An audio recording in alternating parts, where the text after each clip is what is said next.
Genesis chapter 1.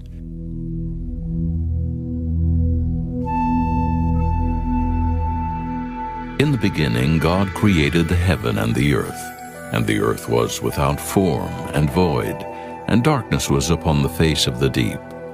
And the Spirit of God moved upon the face of the waters. And God said, "Let there be light." And there was light. And God saw the light that it was good. And God divided the light from the darkness. And God called the light day, and the darkness he called night. And the evening and the morning were the first day. And God said, "Let there be a firmament in the midst of the waters, and let it divide the waters from the waters." And God made the firmament, and divided the waters which were under the firmament from the waters which were above the firmament. And it was so. And God called the firmament heaven. And the evening and the morning were the second day. And God said, "Let the waters under the heaven be gathered together unto one place, and let the dry land appear." And it was so. And God called the dry land earth, and the gathering together of the waters called he seas. And God saw that it was good. And God said, "Let the earth bring forth grass, the herb yielding seed, and the fruit tree yielding fruit after his kind, whose seed is in itself upon the earth." And it was so.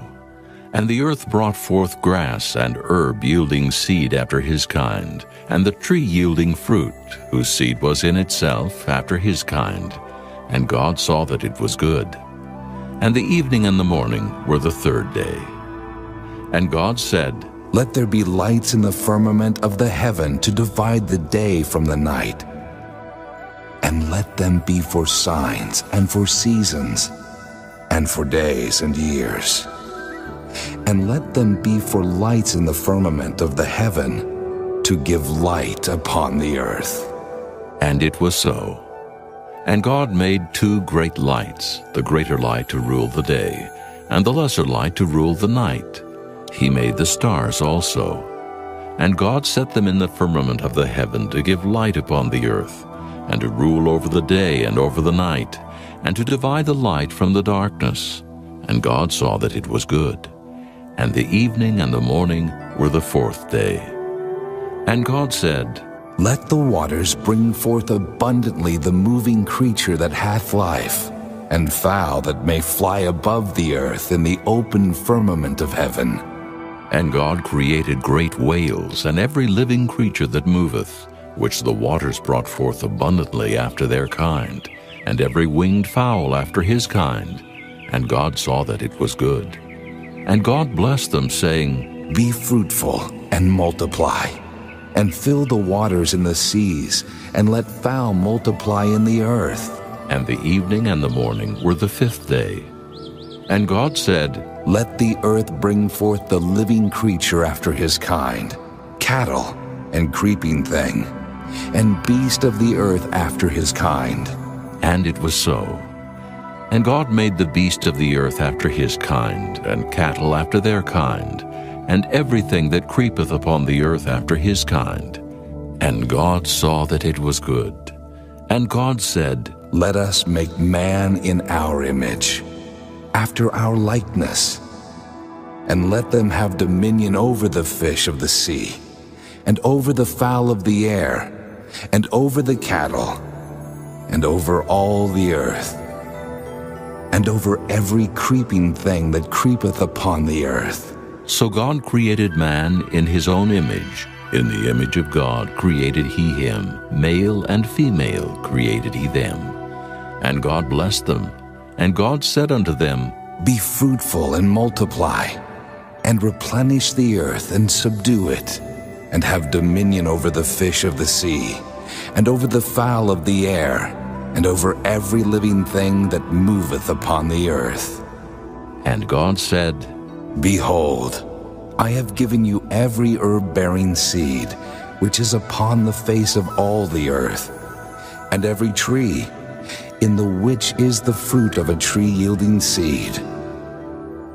To you it shall be for meat, and to every beast of the earth, and to every fowl of the air, and to everything that creepeth upon the earth, wherein there is life.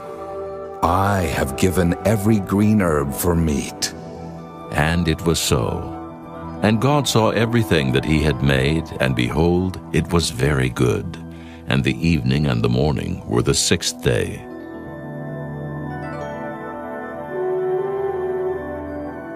Chapter 2. Thus the heavens and the earth were finished, and all the host of them. And on the seventh day God ended his work which he had made. And he rested on the seventh day from all his work which he had made. And God blessed the seventh day, and sanctified it, because that in it he had rested from all his work which God created and made. These are the generations of the heavens and of the earth when they were created, in the day that the Lord God made the earth and the heavens, and every plant of the field before it was in the earth, and every herb of the field before it grew. For the Lord God had not caused it to rain upon the earth, and there was not a man to till the ground. But there went up a mist from the earth, and watered the whole face of the ground. And the Lord God formed man of the dust of the ground, and breathed into his nostrils the breath of life, and man became a living soul. And the Lord God planted a garden eastward in Eden, and there he put the man whom he had formed. And out of the ground made the Lord God to grow every tree that is pleasant to the sight, and good for food, the tree of life also in the midst of the garden, and the tree of knowledge of good and evil. And a river went out of Eden to water the garden, and from thence it was parted, and became into 4 heads. The name of the first is Pison, that is it which compasseth the whole land of Havilah, where there is gold, and the gold of that land is good. There is Delim and the onyx stone, and the name of the second river is Gihon. The same is it that compasseth the whole land of Ethiopia. And the name of the third river is Hiddekel, that is it which goeth toward the east of Assyria. And the fourth river is Euphrates. And the Lord God took the man, and put him into the garden of Eden to dress it and to keep it. And the Lord God commanded the man, saying, Of every tree of the garden thou mayest freely eat, but of the tree of the knowledge of good and evil thou shalt not eat of it. For in the day that thou eatest thereof, thou shalt surely die. And the Lord God said, It is not good that the man should be alone. I will make him an helpmeet for him. And out of the ground the Lord God formed every beast of the field, and every fowl of the air, and brought them unto Adam to see what he would call them. And whatsoever Adam called every living creature, that was the name thereof. And Adam gave names to all cattle, and to the fowl of the air, and to every beast of the field. But for Adam there was not found an helpmeet for him. And the Lord God caused a deep sleep to fall upon Adam, and he slept. And he took one of his ribs, and closed up the flesh instead thereof. And the rib which the Lord God had taken from man made he a woman, and brought her unto the man. And Adam said, This is now bone of my bones, and flesh of my flesh. She shall be called woman, because she was taken out of man. Therefore shall a man leave his father and his mother, and shall cleave unto his wife, and they shall be one flesh. And they were both naked, the man and his wife, and were not ashamed. Chapter 3. Now the serpent was more subtle than any beast of the field which the Lord God had made. And he said unto the woman, Yea, hath God said, Ye shall not eat of every tree of the garden? And the woman said unto the serpent, We may eat of the fruit of the trees of the garden, but of the fruit of the tree which is in the midst of the garden, God hath said, Ye shall not eat of it, neither shall ye touch it, lest ye die. And the serpent said unto the woman, Ye shall not surely die. For God doth know that in the day ye eat thereof, then your eyes shall be opened, and ye shall be as gods, knowing good and evil.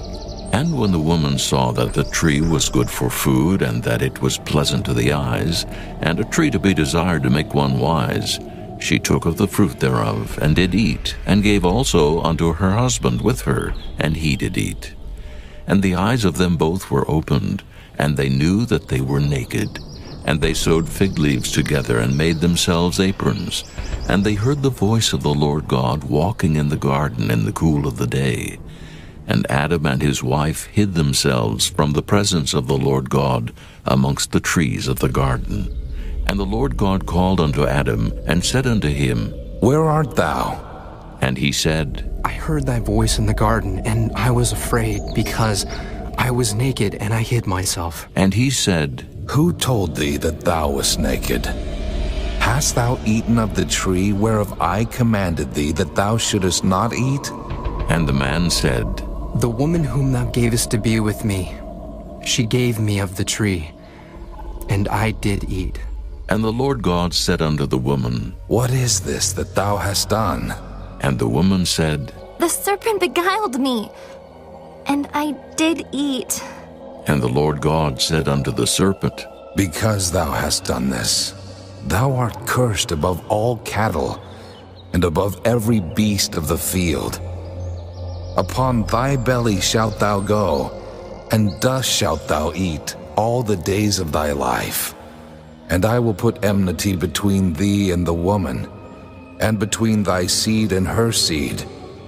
It shall bruise thy head, and thou shalt bruise his heel. Unto the woman he said, I will greatly multiply thy sorrow and thy conception. In sorrow thou shalt bring forth children, and thy desire shall be to thy husband, and he shall rule over thee.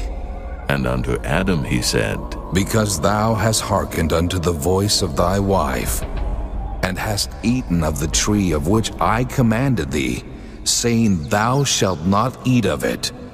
Cursed is the ground for thy sake. In sorrow shalt thou eat of it all the days of thy life.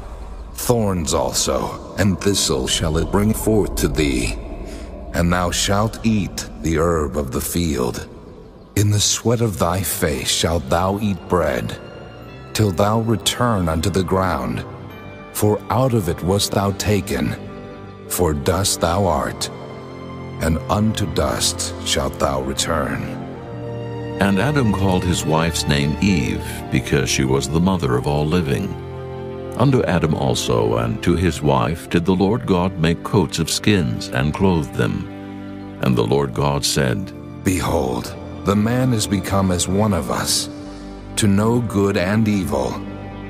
And now, lest he put forth his hand, and take also of the tree of life, and eat, and live forever. Therefore the Lord God sent him forth from the Garden of Eden to till the ground from whence he was taken. So he drove out the man, and he placed at the east of the Garden of Eden cherubims and a flaming sword which turned every way to keep the way of the tree of life.